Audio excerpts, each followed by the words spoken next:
वालेकुम गाइस। अब हमने स्टार्ट किया नेक्स्ट चैप्टर जो कि चैप्टर नंबर 2 है एएनएस का। उसमें हम पढ़ रहे हैं कोलिनोवोमेटिक ड्रग्स। कोलिनोवोमेटिक ड्रग्स की हमें ज़रूरत क्यों होती है? इसलिए हमें ज़रूरत होती है अगर किसी वजह से हमारी बॉडी में एसिटाइलकोलिन कम बन रहा है ना, एसिटाइलकोलिन कम बन रहा है, पैरासिम्पैथेटिक सिस्टम सही तरीके से एक्टिवेट नहीं हो रहा। हम पैरासिम्पैथेटिक सिस्टम को एक्टिवेट करना चाहते हैं लेकिन वो या तो उसके रिसेप्टर्स में कोई मसला आ गया या एसिटाइलकोलिन की फॉर्मेशन सही नहीं हो रही या एसिटाइलकोलिन बन रहा है लेकिन आगे वो उस अपने टारगेट तक पहुंच नहीं सकता। तो इन सारी कंडीशंस में हम ऐसे ड्रग्स देते हैं जो कि एसिटाइलकोलिन की तरह काम करती हैं। उन ड्रग्स को हम कहते हैं कोलिनोवोमेटिक ड्रग्स। अब ये कोलिनोवोमेटिक ड्रग्स दो तरह की होती हैं, एक डायरेक्ट एक्टिंग होती है, एक इनडायरेक्ट एक्टिंग होती है। फिर हमें पता होना चाहिए कि ये डायरेक्ट और इनडायरेक्ट का क्या कॉन्सेप्ट है। इसमें ये कॉन्सेप्ट है, डायरेक्ट एक्टिंग वो ड्रग होती है कि जो भी आपकी ऑर्गन के डायरेक्ट एक्टिंग की बात करें तो हम कहते हैं कि ये कोई भी ऑर्गन है, जैसे कि ये हमारे पास जीआईटी का ऑर्गन है, जीआईटी पड़ी हुई है हमारे पास, उसकी स्मॉल इंटेस्टाइन या लार्ज इंटेस्टाइन या एसोफेगस या कोई भी उसका रिसेप्टर है जीआईटी में। जो अब रिसेप्टर के ऊपर, जैसे फॉर एग्जांपल अब एक ड्रग है bethanechol. Bethanechol is a direct acting drug. अब बेथेनिकोल जो सी है वो सीधा जाती है और जीआईटी में जाएगी और उस रिसेप्टर के ऊपर अटैच होकर वो फंक्शन परफॉर्म कर देगी, जो कि पैरासिम्पैथेटिक वाला फंक्शन होगा वो परफॉर्म करवाएगी। लेकिन जो इनडायरेक्ट एक्टिंग है ना, उसका फंक्शन और होता है। इनडायरेक्ट एक्टिंग ऐसी ड्रग होती है जो कि एसिटाइलकोलिन हमारी बॉडी के अंदर बन रही है ना, उसकी हाफ लाइफ को इंक्रीज़ कर देती है। जो एसिटाइलकोलिन हमारी बॉडी के अंदर बन रही है उसकी हाफ लाइफ को इंक्रीज़ कर देती है। फॉर एग्जांपल मैं आपको अब इसको एक्सप्लेन करती हूँ। हमने कहा था कि ये सेल है और सेल के अंदर ये एसिटाइलकोलिन पहले वेसिकल के अंदर बन गई है। उसके बाद हमने कहा था कि वो वेसिकल यहाँ पे फ्यूज़ हुआ है और एसिटाइलकोलिन बाहर रिलीज आउट होगी। फिर हमने कहा कि एसिटाइलकोलिन यहाँ रिसेप्टर के साथ अटैच हो गई है। अब इस एसिटाइलकोलिन ने जब अपना फंक्शन यहाँ पे परफॉर्म कर लेना है तो इसने टूट जाना है एसीटेट में और कोलिन में। ये हमने पहले बात की थी। और जिस एंजाइम के प्रेजेंस में होगा ये काम, उस एंजाइम को हम कहते हैं कोलिन एस्ट्रेस। कोलिन एस्ट्रेस। अब जो इनडायरेक्ट एक्टिंग ड्रग होती है ना, इनडायरेक्ट एक्टिंग ड्रग का ये काम है कि वो इस कोलिन एस्ट्रेस के पास जाती है और इसको इनहिबिट कर देती है। अब जब ये वाली इनडायरेक्ट एक्टिंग ड्रग इस कोलिन एस्ट्रेस को इनहिबिट कर देती हैं तो ये एसिटाइलकोलिन टूटती नहीं है और इस एसिटाइलकोलिन का यहाँ पे ड्यूरेशन ऑफ एक्शन ज़्यादा हो जाता है। मिनटों से इस एसिटाइलकोलिन की हाफ लाइफ ज़्यादा हो जाती है। इनडायरेक्ट एक्टिंग का काम है कि जो हमारी बॉडी के अंदर एसिटाइलकोलिन बन रही है उसकी हाफ लाइफ को इंक्रीज़ कर देना। डायरेक्ट एक्टिंग का ये काम है कि जहाँ भी जिस भी ऑर्गन के ऊपर रिसेप्टर पड़ा है डायरेक्टली जाके उस रिसेप्टर के ऊपर अटैच होना है और अपना काम करवा देना है। बट इनडायरेक्ट एक्टिंग ये है कि जो हाफ लाइफ, जो एसिटाइलकोलिन पड़ा हुआ है उसकी हाफ लाइफ को इंक्रीज़ कर देना है। एसिटाइलकोलिन को तोड़ने वाले जो एंजाइम्स होते हैं उसको इनहिबिट कर देना। कोलिन एस्ट्रेस को इनहिबिट कर देगा एसिटेट और कोलिन में ड्रग, ये एसिटाइलकोलिन नहीं टूटेगा, एसिटाइलकोलिन की हाफ लाइफ इंक्रीज़ हो जाएगी। ये मेन मैकेनिज्म ऑफ एक्शन है कोलिनोवोमेटिक ड्रग्स का। अब हम अगर ड्रग्स की बात करें तो हम कहते हैं जो डायरेक्ट एक्टिंग ड्रग्स है ना वो दो तरह की होती है, एक मस्कैरिनिक होती है, एक निकोटिनिक। जो मस्कैरिनिक रिसेप्टर्स यानी M1 से M2 M3 इन रिसेप्टर्स के ऊपर लगती है वो मस्कैरिनिक ड्रग होती है। जो निकोटिनिक रिसेप्टर जैसे कि NM और NG के ऊपर लगती है वो निकोटिनिक ड्रग होती है। अब जो मस्कैरिनिक ड्रग है उसकी भी आगे दो क्लासिफिकेशन हो, एक कोलिन एस्ट्रेस होते हैं, कोलिन ईस्टर्स होते हैं, अल्कलॉइड्स होते हैं। कोलिन ईस्टर की जो प्रोटोटाइप ड्रग है उसको एसिटाइलकोलिन कहते हैं। जो अल्कलॉइड की प्रोटोटाइप ड्रग है उसको हम कहते हैं पाइलोकार्पिन। सही है। इसी तरीके से निकोटिनिक की अगर हम एग्जांपल देखें तो वर्निसिलिन आ जाती है जिसको हम स्मोकिंग सेसेशन में देते हैं। देन हम नेक्स्ट चलते हैं इनडायरेक्ट एक्टिंग ड्रग्स की तरफ। इनडायरेक्ट एक्टिंग ड्रग्स की क्लासिफिकेशन ऐसे होती है कि एक वेरी शॉर्ट एक्टिंग होती है, एक इंटरमीडिएट एक्टिंग होती है और एक लॉन्ग एक्टिंग होती है। ये इंटरमीडिएट एक्टिंग है और ये लॉन्ग एक्टिंग है। जो शॉर्ट एक्टिंग है उसकी एग्जांपल में हम एड्रोफोनियम पढ़ते हैं। इंटरमीडिएट की एग्जांपल में कार्बामेट्स आ जाते हैं। कार्बामेट्स से भी आगे उसकी जो एग्जांपल की बात करें तो नियोस्टिगमिन आ जाता है, फाइजोस्टिगमिन आ जाते हैं। इसी तरीके से अगर हम लॉन्ग एक्टिंग की बात करें तो ये पैराथायोन और मेलाथायोन इसकी एग्जांपल होती है। अब इनका मैकेनिज्म ऑफ एक्शन ये है कि शॉर्ट एक्टिंग जो ड्रग होती है वो सिर्फ थोड़े से टाइम के लिए, फ्यू मिनट्स के लिए वो रिसेप्टर के साथ अटैच रहती है, उसके बाद वो रिसेप्टर से खुद ब खुद डिटैच हो जाती है। इसी वजह से हम इसको शॉर्ट एक्टिंग करते हैं। जो इंटरमीडिएट एक्टिंग होती है ना वो थोड़े से लंबे टाइम के लिए वो रिसेप्टर के साथ अटैच होती है।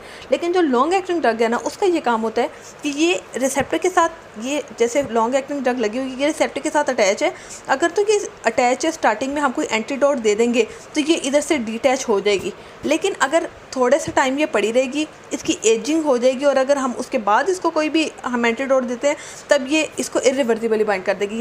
मकसद ये है कि अगर ये रिसेप्टर पड़ा हुआ है और उसके ऊपर लॉन्ग एक्टिंग ड्रग आके लग गई है, अगर आप इसको शॉर्ट टाइम के लिए दे रहे हैं और शॉर्ट टाइम उसके बाद आप एंटीडोट दे देते हैं। अभी आके ये अटैच हुई है, कुछ देर लगी रही है, आपने इसको एंटीडोट दिया है तो ये उस वक़्त ये रिवर्सिबली अटैच है और यहाँ से ये रिवर्सिबली इसके साथ डिटैच भी हो जाएगी। लेकिन अगर आपने इसको थोड़ी देर की, यानी कि आपको देर हो गई है, आप उसको एंटीडोट नहीं दे सके उस स्पेसिफिक टाइम के अंदर, तो ये जो ड्रग है ये इस रिसेप्टर के साथ इरिवर्सिबली अटैच हो जाएगी। इरिवर्सिबली अटैच का मतलब ये है कि अगर आप उसके बाद उसको एंटीडोट दे भी देंगे ना तो वो रिसेप्टर से कभी भी डिटैच नहीं होगी। इसके साथ ही मैं आपको ये पॉइंट क्लियर कर दूँ कि जो ऑर्गेनोफॉस्फेट्स हमने कहा, जो ऑर्गेनोफॉस्फेट्स होते हैं ये लॉन्ग एक्टिंग ड्रग है। मैंने आपको बताया कि अगर ये रिसेप्टर के साथ शॉर्ट टाइम के लिए अटैच रहेगी, एंटीडोट दे दें, फॉर एग्जांपल ऑर्गेनोफॉस्फेट किसी भी जगह पे जाके लग गया और आपने उसको डिटैच करवाना है क्योंकि वो उसकी पॉइजनिंग होती जा रही है, वो अपने जो हमें अफेक्ट चाहिए तो उससे अफेक्ट्स एग्जेजरेट करते जा रहे हैं, तो हम करेंगे कि उसको कोई भी ऐसी ड्रग देंगे, उसका एंटीडोट दे देंगे जिसकी वजह से जो रिसेप्टर है वो ड्रग और रिसेप्टर डिटैच हो जाएंगे। बट अगर आपने एक स्पेसिफिक टाइम के अंदर वो रिसेप्टर आपने एंटीडोट उसको नहीं दिया, आप एंटीडोट नहीं दे सके उस स्पेसिफिक टाइम के अंदर, तो क्या होगा, जो रिसेप्टर के अंदर एक मिथाइल ग्रुप लगा हुआ है, ये मिथाइल ग्रुप यहाँ से डिटैच हो जाएगा।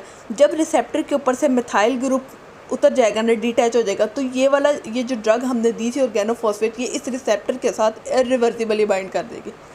अब इरिवर्सिबली बाइंड का मतलब ये है कि अगर आप इसको इस टाइम पे एंटीडोट दे भी रहे हैं तो ये कभी भी अलहदा नहीं होगी, डिटैच नहीं हो सकती, आपको एंजाइम रिकवर नहीं हो सकता, आपको उस वक्त तक का वेट करना पड़ेगा जब तक कि बॉडी दोबारा से वो प्रोटीन और वो एंजाइम नहीं बना लेती।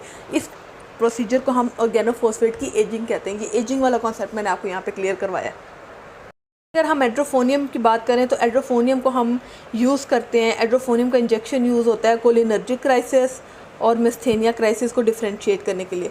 कोलिनर्जिक और मिस्थेनिया क्राइसिस को डिफरेंशिएट करने के लिए अगर आप एड्रोफोनियम, अगर आपके पास दोनों पेशेंट्स आ जाते हैं ना, तो दोनों पेशेंट के सिम्टम्स ऑलमोस्ट सेम होते हैं। आप क्लिनिकली किसी के भी सिम्टम्स देख के ये नहीं बता सकते कि ये मिस्थेनिया क्राइसिस का पेशेंट है या कोलिनर्जिक क्राइसिस का पेशेंट है। फिर आप ये करेंगे कि आप एड्रोफोनियम का इंजेक्शन दोनों पेशेंट्स को लगा देंगे। अब अगर तो उसके सिम्टम्स इम्प्रूव कर जाते हैं, अगर सिम्टम्स इम्प्रूव कर जाते हैं तो इसका मतलब है कि ये मिस्थेनिया क्राइसिस का पेशेंट है। लेकिन अगर जो सिम्टम्स हैं वो और वर्सन कर जाएंगे, वर्सनिंग ऑफ सिम्टम्स हो जाएगी, तो इसका मतलब है कि ये कोलिनर्जिक क्राइसिस का पेशेंट है। तो एड्रोफोनियम का इंजेक्शन हम यूज़ इसलिए करते हैं ताकि हम इन दोनों कंडीशंस को डिफरेंशिएट कर सकें। होता ये है कि जो मिस्थेनिया क्राइसिस का पेशेंट होता है ना, या कोलिनर्जिक क्राइसिस, दोनों के पेशेंट में जो मसल की वीकनेस है ना वो बहुत ज़्यादा हो जाती है, मसल वीकनेस बहुत ज़्यादा हो जाती है। इस मसल वीकनेस की वजह से हमारी जीआईटी डिस्टर्ब हो जाती है, इस मसल वीकनेस की वजह से ब्रीथिंग बहुत ज़्यादा डिस्टर्ब हो जाती है, सांस सही तरीके से नहीं आता, साइनोसिस वाला केस हो जाता है। तो हमने इन पेशेंट्स को, इन दोनों के सिम्टम्स यही होते हैं, तो एड्रोफोनियम का इंजेक्शन जो है इन दोनों को डिफ्रेंशिएट करने के लिए यूज़ होता है। देन अगर हम बात करें कार्बामेट्स की, तो कार्बामेट्स हमने बताया कि इंटरमीडिएट एक्टिंग होते हैं। उसकी एग्जांपल में हमने पढ़ा कि जो नियोस्टिगमिन है वो इसकी प्रोटोटाइप ड्रग है और फाइजोस्टिगमिन होती है। अब नियोस्टिगमिन और फाइजोस्टिगमिन में डिफरेंस ये होता है कि जो नियोस्टिगमिन है वो ब्लड ब्रेन बैरियर को क्रॉस कभी भी नहीं करती, जो फाइजोस्टिगमिन है ये ब्लड ब्रेन बैरियर को क्रॉस कर लेती है क्योंकि ये लिपिड सोलेबल होती है, ये लिपिड की मेम्ब्रेन को ईजिली क्रॉस कर लेती है। इन दोनों के अंदर डिफरेंस ये है। एक्चुअली मैं आपको पढ़ा रही हूँ इन ड्रग्स की जो यहाँ पे सीक्वेंस लिखे हैं इसके हिसाब से। जैसे अगर मैं आपको बताऊँ तो एसिटाइल कोलिन जो है वो इसके आगे बोथ लिखा हुआ है, ये मस्कैरेनिक रिसेप्टर पे भी एक्ट करती है और निकोटिनिक रिसेप्टर्स पे भी एक्ट करती है। अगर उससे नेक्स्ट ड्रग बेथैनिकोल की बात करें तो बाउल एंड ब्लैडर की मूवमेंट जो है उसको बेहतर करने के लिए हम बेथैनिकोल ड्रग देते हैं। फिर आ जाती है हमारे पास एक ड्रग पाइलोकार्पिन आती है। पाइलोकार्पिन हम यूज़ करते हैं ग्लूकोमा के पेशेंट्स में, पाइलोकार्पिन हम यूज़ करते हैं ग्लूकोमा के पेशेंट में, ग्लूकोमा के पेशेंट को ट्रीट करने के लिए। लेकिन अगर पाइलोकार्पिन की मैं आपको एक और चीज़ बता दूं कि ये टर्शरी अमाइन होती है ये भी, और ये भी ब्लड ब्रेन बैरियर को क्रॉस कर लेती है। और मैं आपको दूसरा पॉइंट ये बताने लगी थी कि अगर किसी पेशेंट में पेशेंट रेजिस्टेंट हो जाता है पाइलोकार्पिन से, अगर कोई पेशेंट पाइलोकार्पिन से रेजिस्टेंट हो जाता है तो उस पेशेंट में हम कार्बाकोल यूज़ करते हैं। कार्बाकोल एक ड्रग है, वो सिर्फ उन्हीं पेशेंट में दी जाती है जो कि ग्लूकोमा वाले पेशेंट्स होते हैं और पाइलोकार्पिन से रेजिस्टेंट हो जाते हैं। देन आगे एक ड्रग का बताया हुआ है जो कि वर्निसिलीन है। वर्निसिलीन एक ऐसी ड्रग होती है जो कि निकोटिनिक रिसेप्टर के ऊपर एक्ट करती है। ये मैं सारी डायरेक्ट एक्टिंग ड्रग्स का बता रही हूँ। तो ये जो वर्निसिलीन है ये निकोटिनिक रिसेप्टर के ऊपर एक्ट करती है और ये पार्शियल एगोनिस्ट होता है, ये फुल एगोनिस्ट नहीं होता। ये पार्शियल एगोनिस्ट होता है और मोस्टली हम इसको यूज़ करते हैं उन लोगों में जो सिगरेट छोड़ना चाहते हैं, जो कि स्मोकिंग को ख़ुद से छोड़ना चाहते हैं। उनमें स्मोकिंग सेसेशन में हम ये ड्रग मोस्टली देते हैं। स्मोकिंग सेसेशन में ये ड्रग यूज़ होती है। पैरासिम्पैथेटिक के इफेक्ट की, तो पैरासिम्पैथेटिक के दो तरह के इफेक्ट होते हैं। एक इसका वेगल इफेक्ट होता है कि इसका ब्लड वेसल्स पे अनइनर्वेटेड इफेक्ट होता है। अगर वेगल इफेक्ट की बात करें तो हमें पता है कि एसिटाइलकोलिन जाके किसी भी रिसेप्टर के ऊपर जब एसिटाइलकोलिन लगती है तो वहाँ पे ये पैरासिम्पैथेटिक इफेक्ट्स को प्रोड्यूस करवाती है। पैरासिम्पैथेटिक इफेक्ट क्या होते हैं कि वहाँ पे ब्रेडिकार्डिया हो जाएगा, हार्ट बीट कम हो जाएगी, हार्ट रेट कम हो जाएगा, ब्रेडिकार्डिया हो जाएगा। ये होगा इसका वेगल इफेक्ट। वेगल इफेक्ट वो होता है जो कि इनर्वेटेड होता है, जिसके अंदर नर्व्स इन्वॉल्व होती हैं, जिसके अंदर नर्व्स की इन्वॉल्वमेंट होती है। ये पैरासिम्पैथेटिक का एक वेगल इफेक्ट है। लेकिन पैरासिम्पैथेटिक का एक अनइनर्वेटेड इफेक्ट भी होता है। अनइनर्वेटिव इफेक्ट ये होता है कि हमारी जो ब्लड वेसल्स होती है ना, ह्यूमन बॉडी की ब्लड वेसल्स के अंदर कोई भी नर्व इनर्वेशन नहीं होती, नर्व्स नहीं होती ब्लड वेसल्स के अंदर। तो क्या होता है कि वहाँ पे ये जैसे ब्लड वेसल जा रही है, यहाँ पे एक रिसेप्टर अटैच है, उस रिसेप्टर के ऊपर डायरेक्टली आके जब एसिटाइलकोलिन लग जाती है, जब आके यहाँ पे एसिटाइलकोलिन लगती है तो वहाँ पे नर्व्स तो कोई इन्वॉल्व नहीं है जो यहाँ पे कोई भी आगे वो मैकेनिज्म या करवा सकें। तो होता ये है कि जैसे ही एसिटाइलकोलिन रिसेप्टर के ऊपर आके लगती है, एक फैक्टर बनता है जिसको हम कहते हैं एंडोथीलियम डेराइव्ड रिलैक्सिंग फैक्टर। एक ये ब्लड वेसल की एंडोथीलियम के अंदर से एक फैक्टर रिलीज़ होता है जिसको हम एंडोथीलियम डेराइव्ड रिलैक्सिंग फैक्टर कहते हैं। ये फैक्टर देन वेज़ोडाइलेशन करवाता है। हमें पता है कि पैरासिम्पैथेटिक सिस्टम जब भी एक्टिवेट होता है तो वेज़ोडाइलेशन होती है। अब वेज़ोडाइलेशन होती है, हम कह रहे हैं कि ब्लड वेसल्स के अंदर कोई भी इनर्वेशन नहीं होती, रिसेप्टर लगे होते हैं, उसके ऊपर एसिटाइलकोलिन आके लगता है। अब वहाँ पे कोई नर्व्स तो इन्वॉल्व है नहीं है। होता ये है कि ब्लड वेसल के अंदर से एक फैक्टर रिलीज़ होता है जिसको हम एंडोथीलियम डेराइव्ड रिलैक्सिंग फैक्टर कहते हैं। ये फैक्टर जाके देन वेज़ोडाइलेशन करवाता है।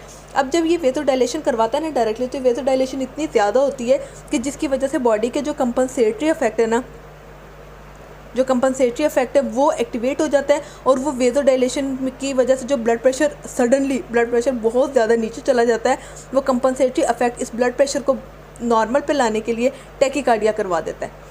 अब हमने पढ़ा था कि पैरासिम्पैथेटिक सिस्टम का एक ही काम होता है जो कि ये ब्रेडिकार्डिया करवाना, हार्ट रेट को कम करवाना। लेकिन अगर ब्लड वेसल्स की बात करें तो इसका काम ये टैकीकार्डिया करवाता है, क्योंकि वेज़ोडाइलेशन होती है, वेज़ोडाइलेशन बहुत ज़्यादा हो जाती है, ब्लड प्रेशर बहुत ज़्यादा डाउन चला जाता है, बॉडी का कंपनसेटरी इफेक्ट एक्टिवेट हो जाता है और वो टैकीकार्डिया करवा देता है। तो ये पैरासिम्पैथेटिक के दो इफेक्ट्स हैं, एक जो वेगल इफेक्ट है, एक जो अनइनर्वेटेड इफेक्ट है। अब इसका एक अनयूजुअल इफेक्ट और ये है कि हमें पता है कि जो स्वेटिंग है वो हमेशा सिंपैथेटिक सिस्टम में होती है, पैरासिम्पैथेटिक सिस्टम में नहीं होती। लेकिन अगर हम स्वेटिंग का मैकेनिज्म ऑफ एक्शन देखें ना, तो उसके अंदर एसिटाइलकोलिन इन्वॉल्व होती है। तो हम कहते हैं कि एक्टिवेट सिंपैथेटिक सिस्टम हुआ है, सिंपैथेटिक सिस्टम एक्टिवेट हुआ है, लेकिन जब स्वेटिंग करवाने की बारी आती है तो वहाँ पे एसिटाइलकोलिन रिलीज़ होती है। एसिटाइलकोलिन उन रिसेप्टर्स के ऊपर जाके लगती है जो कि वहाँ पे स्वेटिंग करवाते हैं। तो इस फिनोमिना को, इस जो मैकेनिज्म ऑफ एक्शन है उसको हम कहते हैं सिंपैथेटिक बट कोलिनर्जिक इफेक्ट। होता ये सिंपैथेटिक इफेक्ट है, लेकिन चूंकि कोलिनर्जिक ड्रग की वजह से हुआ तो हम इसको कहते हैं सिंपैथेटिक कोलिनर्जिक इफेक्ट।